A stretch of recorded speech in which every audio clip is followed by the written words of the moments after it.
मेरे प्यारे देशवासियों, नमस्कार।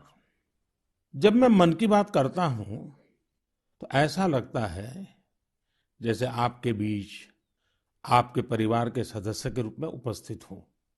हमारी छोटी छोटी बातें जो एक दूसरे को कुछ सिखा जाए, जीवन के खट्टे मीठे अनुभव जो जी भर के जीने की प्रेरणा बन जाए, बस यही तो है मन की बात।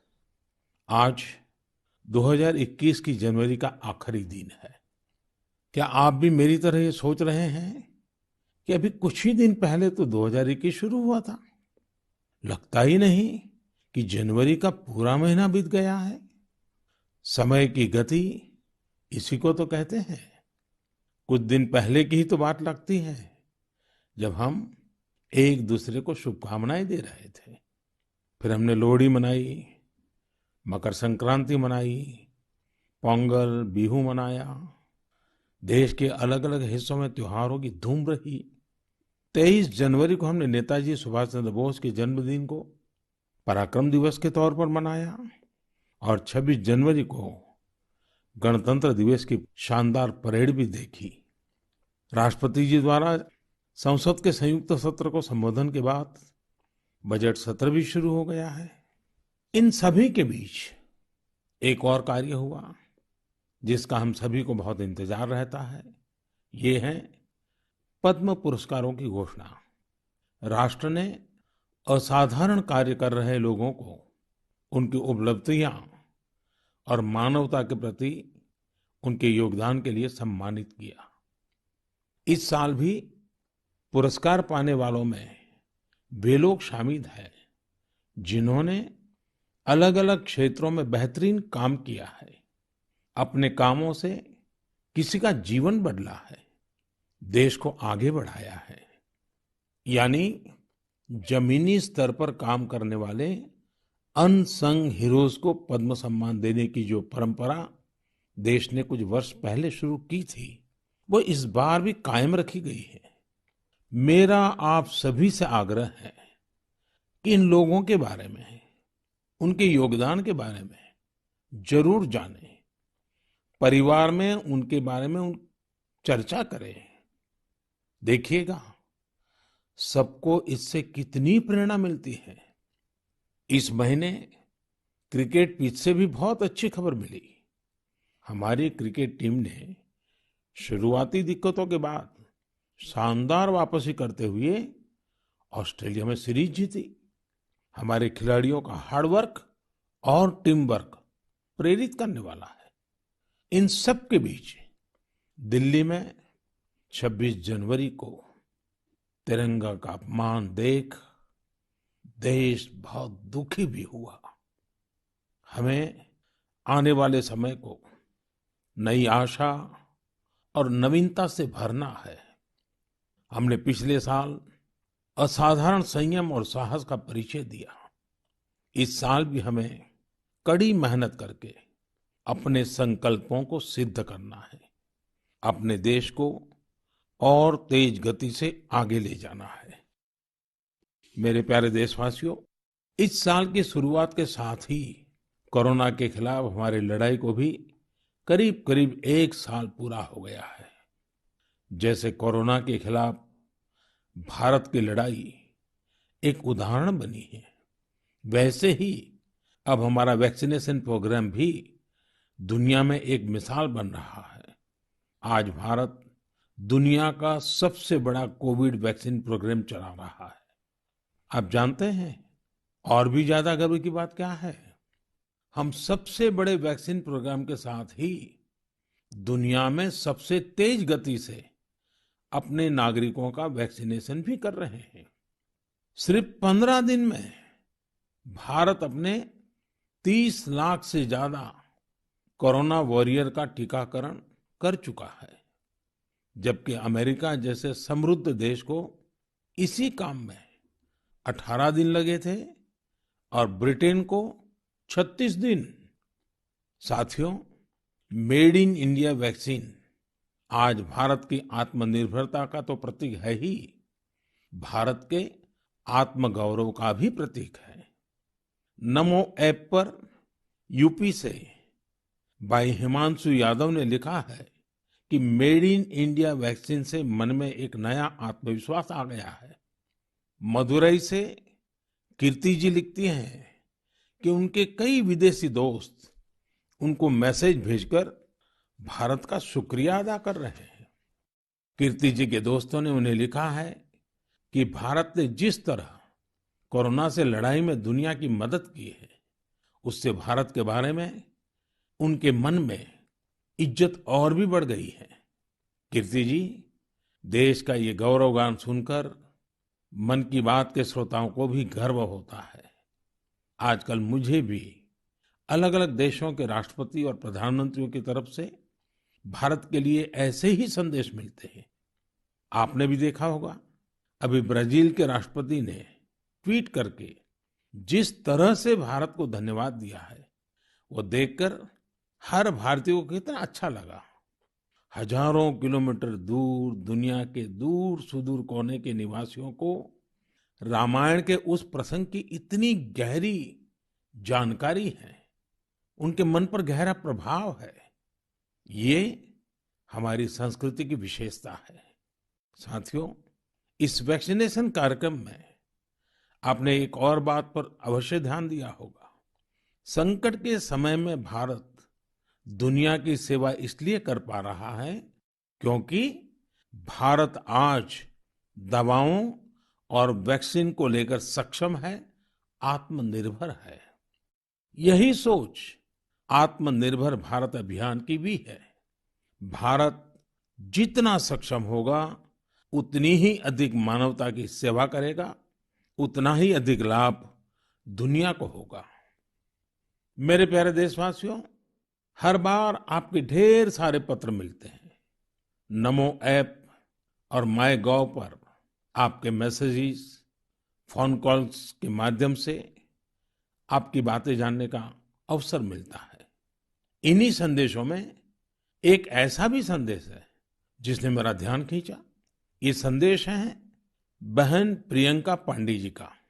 23 साल की बेटी प्रियंका जी हिंदी साहित्य की विद्यार्थिनी है और बिहार के सिवान में रहती है। प्रियंका जी ने नमो ऐप पर लिखा है कि वो देश के 15 घरेलू पर्यटन स्थलों पर जाने के मेरे सुझाव से बहुत प्रेरित हुई थी।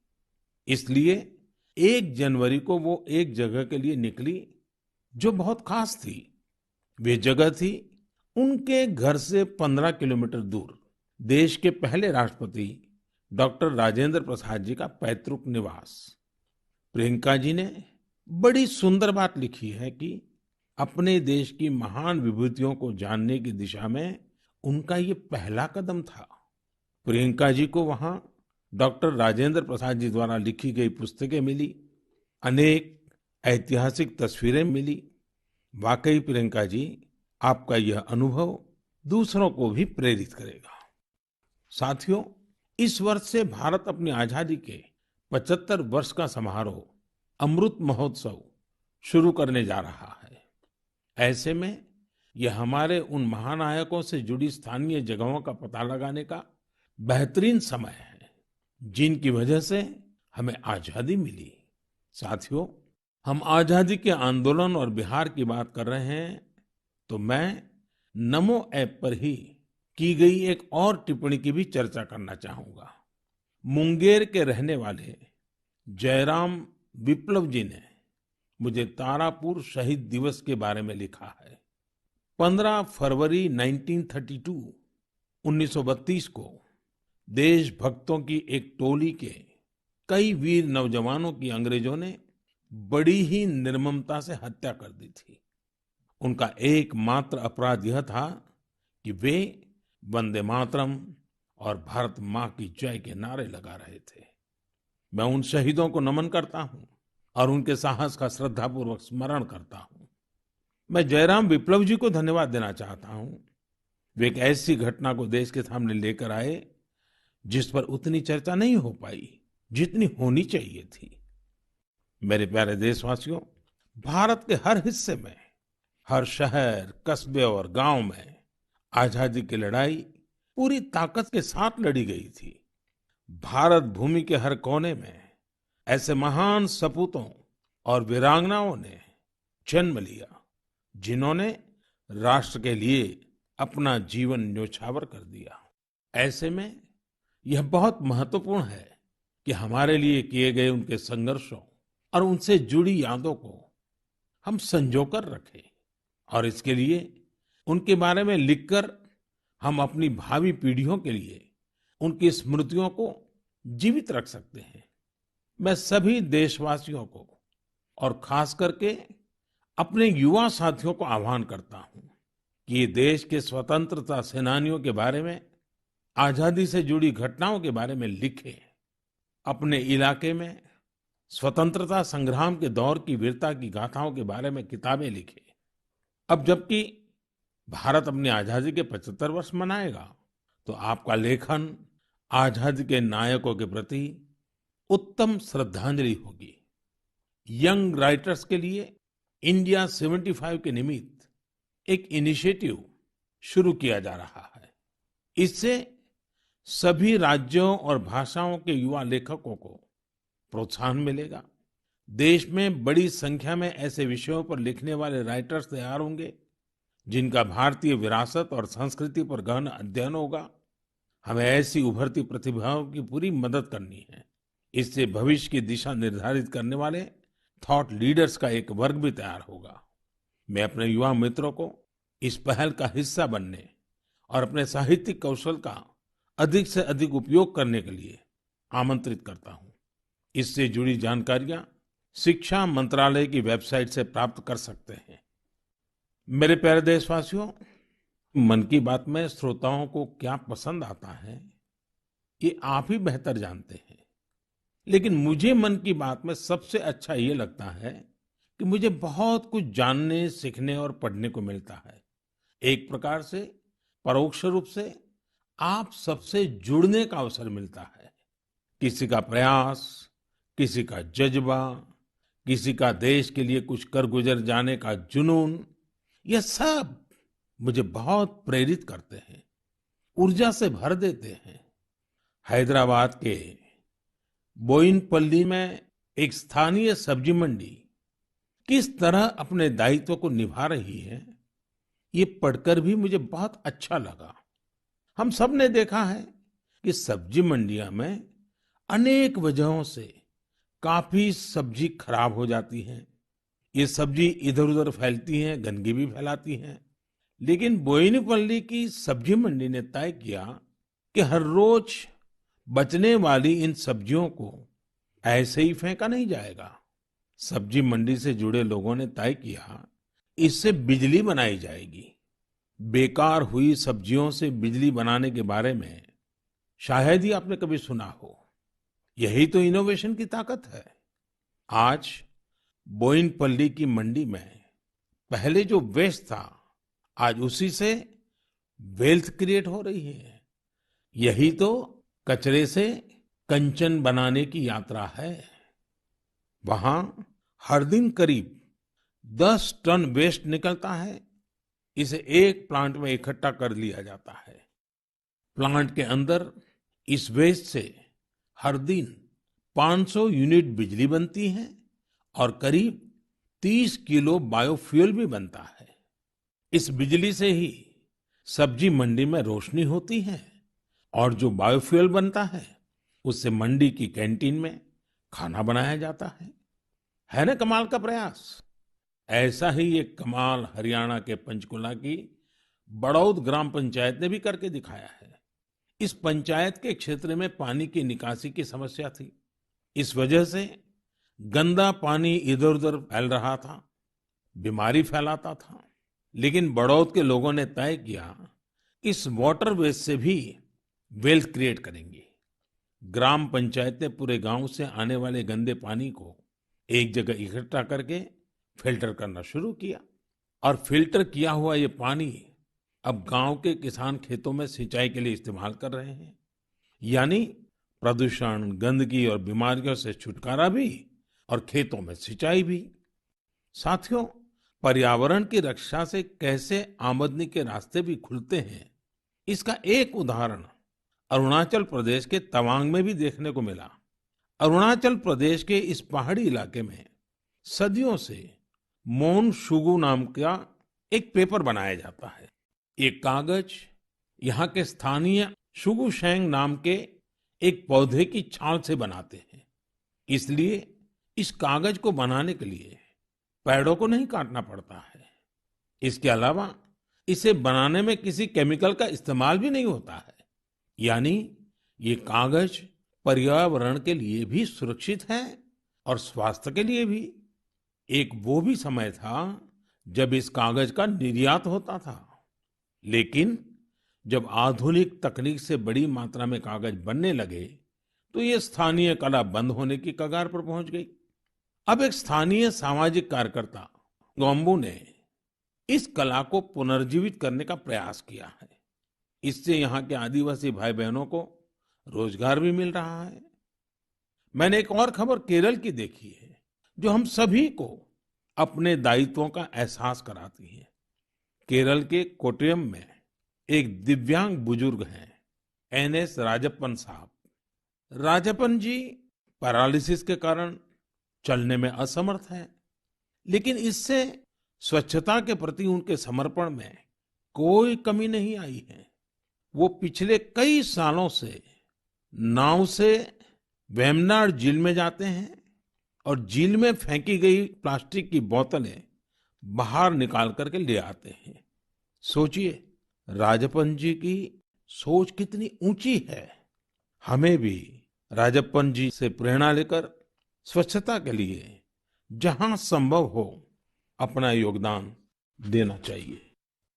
मेरे प्यारे देशवासियों, कुछ दिन पहले आपने देखा होगा, अमेरिका के सैन फ्रांसिस्को से बंगलुरु के लिए एक नॉन स्टॉप फ्लाइट की कमान भारत की 4 विमेन पायलट्स ने संभाली। 10,000 किलोमीटर से भी ज्यादा लंबा सफर तय करके ये फ्लाइट 225 से अधिक यात्रियों को भारत लेकर आई। आपने इस बार 26 जनवरी की परेड में भी गौर किया होगा, जहां भारतीय वायुसेना की 2 विमेन ऑफिसर्स ने नया इतिहास रच दिया है। क्षेत्र कोई भी हो, देश की महिलाओं की भागीदारी लगातार बढ़ रही है। लेकिन अक्सर हम देखते हैं कि देश के गांवों में हो रहे इसी तरह के बदलाव की उतनी चर्चा नहीं हो पाती। इसलिए जब मैंने एक खबर मध्य प्रदेश के जबलपुर की देखी तो मुझे लगा कि इसका जिक्र तो मुझे मन की बात में जरूर करना चाहिए। ये खबर बहुत प्रेरणा देने वाली है। जबलपुर के चिचगांव में कुछ आदिवासी महिलाएं एक राइस मिल में दिहाड़ी पर काम करती थी। कोरोना वैश्विक महामारी ने जिस तरह दुनिया के हर व्यक्ति को प्रभावित किया, उसी तरह ये महिलाएं भी प्रभावित हुई। उनकी राइस मिल में काम रुक गया। स्वाभाविक है कि इससे आमदनी की भी दिक्कत आने लगी, लेकिन ये निराश नहीं हुई। इन्होंने हार नहीं मानी। इन्होंने तय किया कि ये साथ मिलकर अपनी खुद की राइस मिल शुरू करेगी। जिस मिल में ये काम करती थी, वो अपनी मशीन भी बेचना चाहती थी। इनमें से मीना रहंगडाले जी ने सब महिलाओं को जोड़कर स्वयं सहायता समूह बनाया और सबने अपनी बचाई हुई पूंजी से पैसा जुटाया। जो पैसा कम पड़ा, उसके लिए आजीविका मिशन के तहत बैंक से कर्ज ले लिया। और अब देखिए, इन आदिवासी बहनों ने वही राइस मिल खरीद ली जिसमें वो कभी काम किया करती थी। आज वो अपनी खुद की राइस मिल चला रही हैं। इतने ही दिनों में इस मिल ने करीब 3 लाख रुपए का मुनाफा भी कमा लिया है। इस मुनाफे से मीना जी और उनकी साथी सबसे पहले बैंक का लोन चुकाने और फिर अपने व्यापार को बढ़ाने के लिए तैयारी कर रही हैं। कोरोना ने जो परिस्थितियां बनाई, उससे मुकाबले के लिए देश के कोने-कोने में ऐसे अद्भुत काम हुए हैं। मेरे प्यारे देशवासियों, अगर मैं आपसे बुंदेलखंड के बारे में बात करूं, तो वो कौन सी चीजें हैं जो आपके मन में आएगी? इतिहास में रुचि रखने वाले लोग इस क्षेत्र को झांसी की रानी लक्ष्मीबाई के साथ जोड़ेंगे। वहीं कुछ लोग सुंदर और शांत ओरछा के बारे में सोचेंगे। कुछ लोगों को इस क्षेत्र में पड़ने वाली अत्यधिक गर्मी की भी याद आ जाएगी। लेकिन इन दिनों यहाँ कुछ अलग हो रहा है जो काफी उत्साहवर्धक है और जिसके बारे में हमें जरूर जानना चाहिए। पिछले दिनों झांसी में 1 महीने तक चलने वाला स्ट्रॉबेरी फेस्टिवल शुरू हुआ। हर किसी को आश्चर्य होता है, स्ट्रॉबेरी और बुंदेलखंड, लेकिन यही सच्चाई है।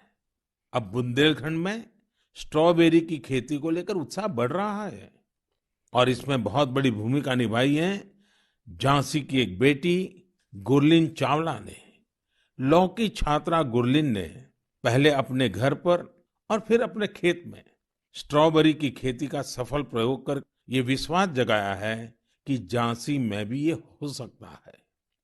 झांसी का strawberry festival stay at home concept पर जोर देता है। इस महोत्सव के माध्यम से किसानों और युवाओं को अपने घर के पीछे खाली जगह पर या छत पर टेरेस गार्डन में बागवानी करने और स्ट्रॉबेरीज उगाने के लिए प्रोत्साहित किया जा रहा है। नई टेक्नोलॉजी की मदद से ऐसे ही प्रयास देश के अन्य हिस्सों में भी हो रहे हैं। जो स्ट्रॉबेरी कभी पहाड़ों की पहचान थी, वो अब कच्छ की रेतीली जमीन पर भी होने लगी हैं। किसानों की आय बढ़ रही है। साथियों, स्ट्रॉबेरी फेस्टिवल जैसे प्रयोग इनोवेशन की स्पिरिट को तो प्रदर्शित करते ही हैं, साथ ही यह भी दिखाते हैं कि हमारे देश का कृषि क्षेत्र कैसे नई टेक्नोलॉजी को अपना रहा है। साथियों, खेती को आधुनिक बनाने के लिए सरकार प्रतिबद्ध है और अनेक कदम उठा भी रही है। सरकार के प्रयास आगे भी जारी रहेंगे। मेरे प्यारे देशवासियों, कुछ ही दिन पहले मैंने एक वीडियो देखा। वह वीडियो पश्चिम बंगाल के वेस्ट मिदनापुर स्थित नया पिंगला गांव के एक चित्रकार सरमुद्दीन का था। वो प्रसन्नता व्यक्त कर रहे थे कि रामायण पर बनाई उनकी पेंटिंग 2 लाख रुपए में बिकी है। इससे उनके गांव वालों को भी काफी खुशी मिली है। इस वीडियो को देखने के बाद मुझे इसके बारे में और अधिक जानने की उत्सुकता हुई। इसी क्रम में मुझे पश्चिम बंगाल से जुड़ी एक बहुत अच्छी पहल के बारे में जानकारी मिली, जिसे मैं आपके साथ जरूर साझा करना चाहूंगा। पर्यटन मंत्रालय के रीजनल ऑफिस ने महीने के शुरू में ही बंगाल के गांवों में एक इनक्रेडिबल इंडिया वीकेंड गेटवे की शुरुआत की। इसमें पश्चिम मिदनापुर, बांकुरा, बीरभूम, पुरुलिया, पूर्व बर्धमान, वहां के हस्तशिल्प कलाकारों ने विजिटर्स के लिए हैंडीक्राफ्ट वर्कशॉप आयोजित की। मुझे यह भी बताया गया कि इनक्रेडिबल इंडिया वीकेंड गेटवे के दौरान हैंडीक्राफ्ट्स की जो कुल बिक्री हुई, वो हस्तशिल्पकारों को बेहद प्रोत्साहित करने वाली है। देश भर में लोग भी नए नए तरीकों से हमारी कला को लोकप्रिय बना रहे हैं। ओडिशा के राउरकेला की भाग्यश्री साहू को देख लीजिए।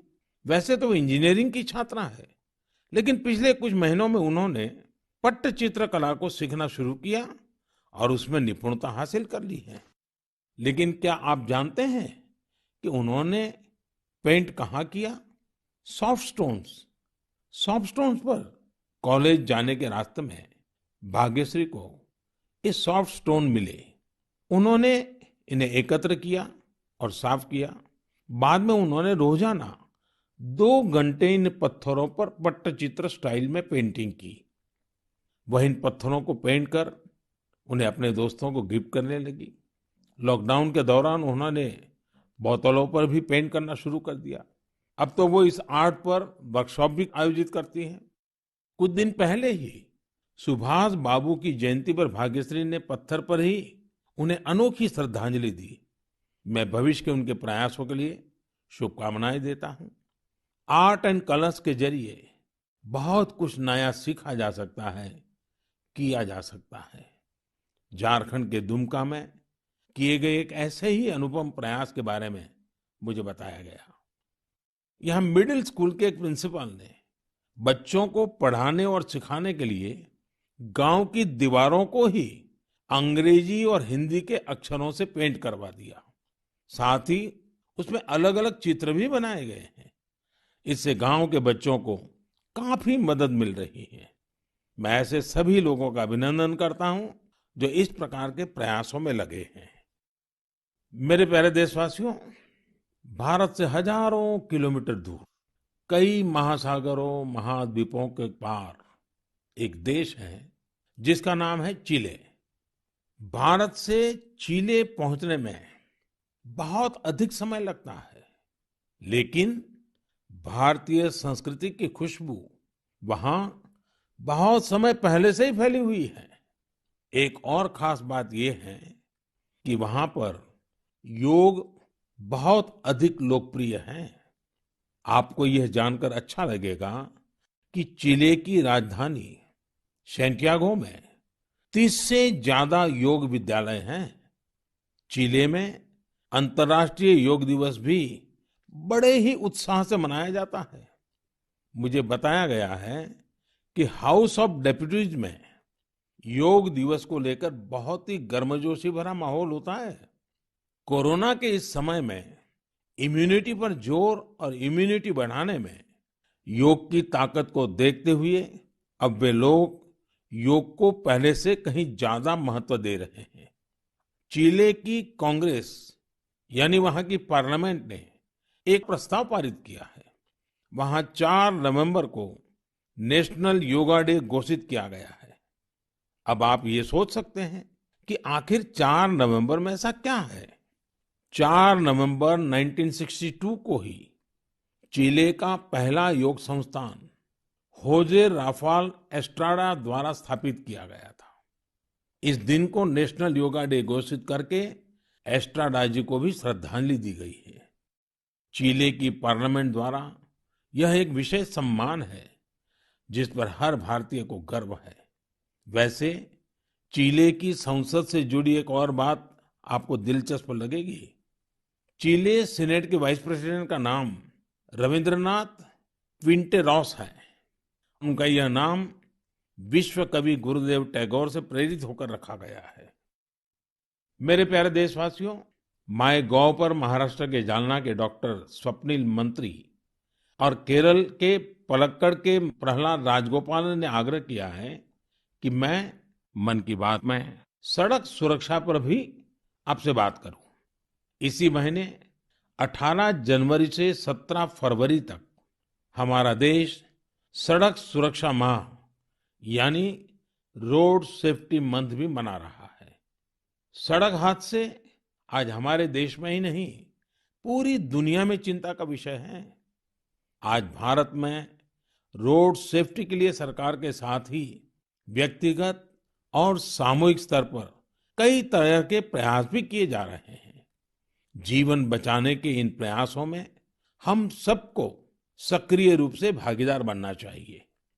साथियों, आपने ध्यान दिया होगा, बॉर्डर रोड ऑर्गेनाइजेशन जो सड़कें बनाती हैं, उससे गुजरते हुए आपको बड़े ही इनोवेटिव स्लोगन्स देखने को मिलते हैं। This is highway not runway, या फिर be mister late than late mister. ये स्लोगन्स सड़क पर सावधानी बरतने को लेकर लोगों को जागरूक करने में काफी प्रभावी होते हैं। अब आप भी ऐसे ही इनोवेटिव स्लोगन्स या कैच फ्रेजेस माय गॉव पर भेज सकते हैं। आपके अच्छे स्लोगन्स भी इस अभियान में उपयोग किए जाएंगे। साथियों, रोड सेफ्टी के बारे में बात करते हुए मैं नमो ऐप पर कोलकाता की अपर्णा दास जी की एक पोस्ट की चर्चा करना चाहूंगा। अपर्णा जी ने मुझे फास्टैग प्रोग्राम पर बात करने की सलाह दी है। उनका कहना है कि फास्टैग से यात्रा का अनुभव ही बदल गया है। इससे समय की तो बचत होती ही है, टोल प्लाजा पर रुकने, कैश पेमेंट की चिंता करने जैसी दिक्कतें भी खत्म हो गई हैं। अपर्णा जी की बात सही भी है। पहले हमारे यहाँ टोल प्लाजा पर एक गाड़ी को औसतन 7 से 8 मिनट लग जाते थे, लेकिन फास्टैग आने के बाद ये समय औसतन सिर्फ 1.5-2 मिनट रह गया है। टोल प्लाजा पर वेटिंग टाइम में कमी आने से गाड़ी के ईंधन की बचत भी हो रही है। इससे देशवासियों के करीब 21,000 करोड़ रुपए बचने का अनुमान है। यानी पैसे की भी बचत और समय की भी बचत। मेरा आप सभी से आग्रह है कि सभी दिशा निर्देशों का पालन करते हुए अपना भी ध्यान रखें और दूसरों का जीवन भी बचाएं। मेरे प्यारे देशवासियों, हमारे यहाँ कहा जाता है, जल बिंदु निपातेन क्रमशः पूर्यते घटः। अर्थात एक एक बूंद से ही घड़ा भरता है। हमारे एक एक प्रयास से ही हमारे संकल्प सिद्ध होते हैं। इसलिए 2021 की शुरुआत जिन लक्ष्यों के साथ हमने की है, उनको हम सबको मिलकर ही पूरा करना है। तो आइए हम सब मिलकर इस साल को सार्थक करने के लिए अपने अपने कदम बढ़ाएं। आप अपना संदेश, अपने आइडियाज जरूर भेजते रहिएगा। अगले महीने हम फिर मिलेंगे। इति विदा, पुनर्मिलनाय।